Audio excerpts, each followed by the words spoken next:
Even with a list of accolades that would put other wrestlers to shame, it seemed Lex Luger was never able to live up to the hype. Lex Luger was given opportunity after opportunity to become the main man in most places he worked, but it seemed he was always overshadowed by better workers or, in fairness, he was a victim of bad timing. This isn't to say Lex Luger's career was a disappointment, it wasn't, and the money he made in wrestling is a testament to that statement, but it seemed that the promoters who wanted to bring Lex to the main event always had difficulties. Even when Lex won the WCW World Heavyweight Championship in 1991 at the Great American Bash, fans chanted "We want Flair" as Lex and Barry Windham worked one of the worst main events in WCW history. A promoter who tried to push Lex to the moon was Vince McMahon. Vince tried to go the whole 9 yards with Lex, but it never worked out. We should consider ourselves lucky though, as if Vince McMahon was as stubborn as he is now when pushing talent, we could have seen an extremely long stretch of Lex Luger main events between 93 and 95. That being said, Vince did strap the rockets to Luger's back, and he did hope for the best, but it never worked out. In this video, we will look at the WWE career of Lex Luger.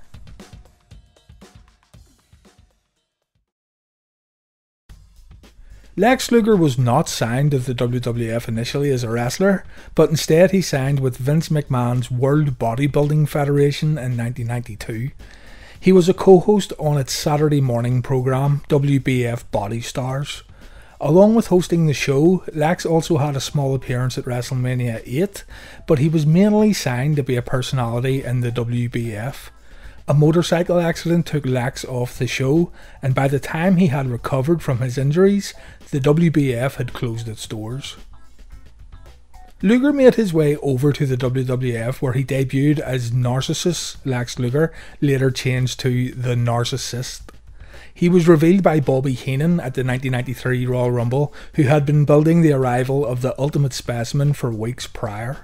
Heenan did a fantastic job at the 93 Royal Rumble hyping up Lex Luger as he was revealed to WWE audiences.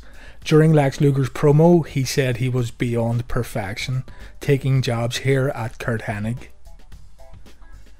So Lex had debuted here as a heel narcissist and had set up a feud with Mr. Perfect.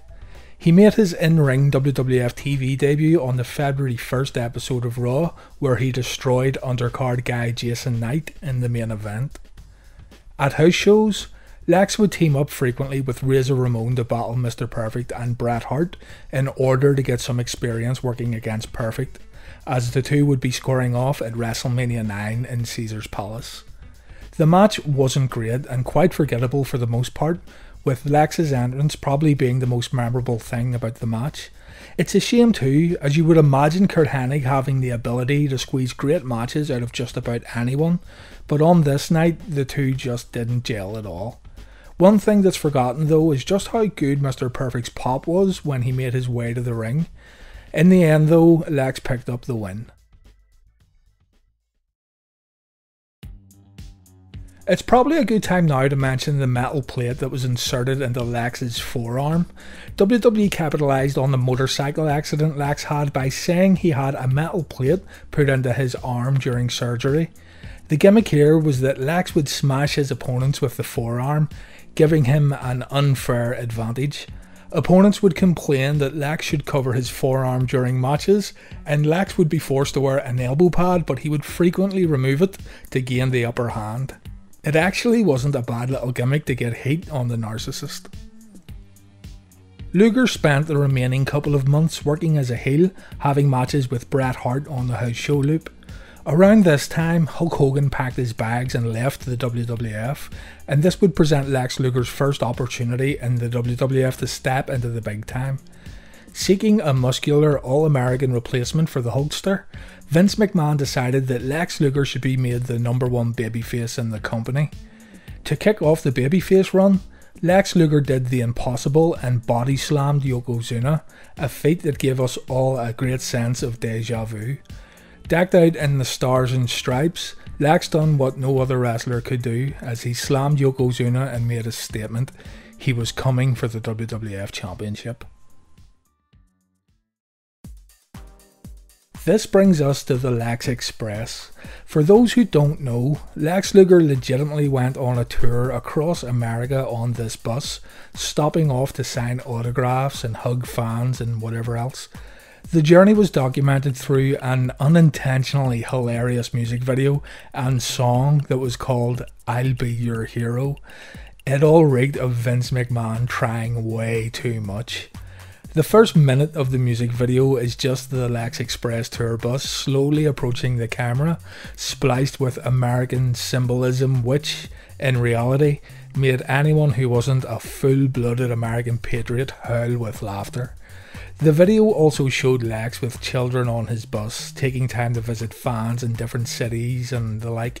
The thing is, it was reported by WWE producer Bruce Pritchard that Lex Luger was absolutely fucking miserable during this whole promotional tour. Even funnier than the "I'll Be Your Hero" music video and the fact Lex had to do this promotional work is the fact that he didn't even win the WWF Championship from Yokozuna. It's really strange that, after all this hype and the money spent with the whole Lex Express tour, that it was decided that Lex wasn't going to be the man after all. Reports say that Vince felt it would be better to hold off the big title win until WrestleMania 10 in Madison Square Garden, but we really don't know that for sure. Luger definitely fit the Vince McMahon mould, but maybe it was becoming apparent that he lacked the charisma that Hogan did. Maybe common sense prevailed and they decided that Lex just wasn't ready. Who knows? But either way, Lex did win the SummerSlam match against Yokozuna, but it was via countout. Lex would not be crowned the WWF Champion this time around, but he would soon get another opportunity. Luger's push continued in the WWF. The Survivor Series in 1993 was centered around a traditional Survivor Series team match featuring the All-Americans, consisting of Luger, the Steiners and the Undertaker, taking on the Foreign Fanatics, made up of Crush, Quebecer Jacques, Ludwig Borga and Yokozuna. Luger would win the match for his team, and afterwards, he celebrated with none other than Father Christmas himself. Very wholesome. At the 1994 Royal Rumble pay-per-view, Lex Luger won the Rumble match, but he wasn't the only winner. Bret Hart and Lex Luger were co-winners, as both of their feet hit the floor at the same time in the final moments of the Rumble match. This meant that both men would be getting a title shot at WrestleMania 10 in Madison Square Garden. These days, this would have been easily sorted with a triple threat match, but here in 1994, they decided to do things a little bit differently.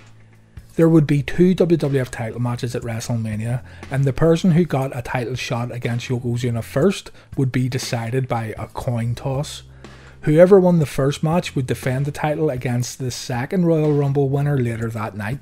Lex won the coin toss, so he would get the shot against Yokozuna first at WrestleMania, with the winner of that match facing Bret Hart later that night. Somewhere along the way here, Vince McMahon and the WWF again lost faith in Lex Luger.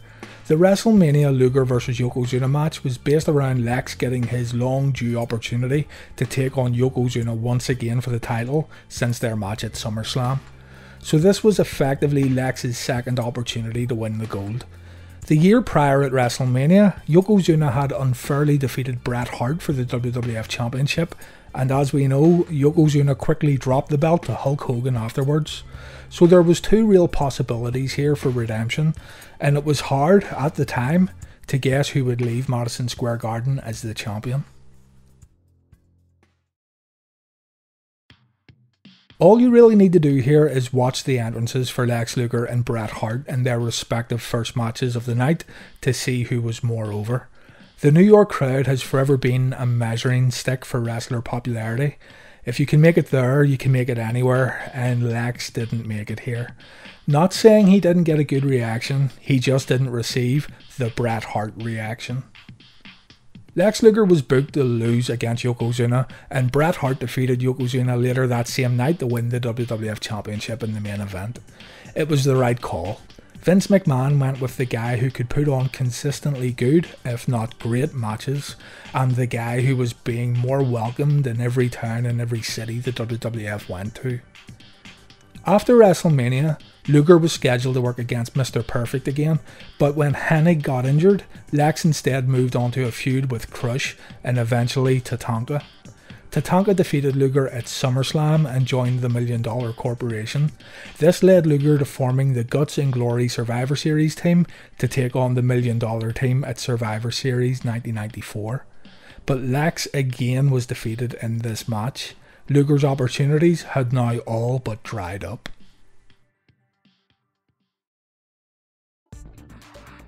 At the beginning of 1995, the United Kingdom and the United States would join forces when the British Bulldog and Lex Luger teamed up to form the Allied Powers. The patriotic tag team was mildly popular, but certainly nothing to write home about. The team opened up WrestleMania 11 where they defeated Jacob and Eli Blue, better known as the Harris Brothers. They say the opening match of any pay-per-view is extremely important, but here we had Lex Luger, who maybe had the opportunity of working 2 title matches at the prior WrestleMania, now opening the show in a tag team match. The Allied Powers had some success but never captured the tag team titles. They mainly defeated job guys on Raw, but they did score a victory over Men on a Mission. This victory gave the Allied Powers a tag title shot against Owen Hart and Yokozuna at In Your House 2, but they failed to win the gold. Over at WCW, Sting had informed Eric Bischoff that Luger was interested in jumping ship and joining World Championship Wrestling. Lex Luger did not let Vince know that his contract had expired, so Luger was free to negotiate without his current boss even knowing. Eric Bischoff lowballed Luger in his contract offer, hoping Lex would turn it down, as Eric didn't really care much for Lex on a professional or personal level, but he wanted to offer Lex a contract so he could at least say to Sting that he tried. To Bischoff's surprise, Lex signed the WCW contract. Lex made his last WWF TV appearance at SummerSlam 95, and 8 days later, he appeared in the inaugural episode of WCW Nitro, but we will save that for another video. It's quite perplexing that Lex Luger was never given a run with the title in the WWF. Sure, he had no real memorable promos in the WWF, and his promo skills left a lot to be desired. His in-ring work never really deviated from mechanical, but remember, this is the same era when guys like Yokozuna and even Diesel were given shots with the belt. As stated earlier, Lex Luger fitted the mold of what Vince McMahon looked for in a superstar, and it did look like at one point Lex was definitely going to win the gold. For some reason, it just never happened.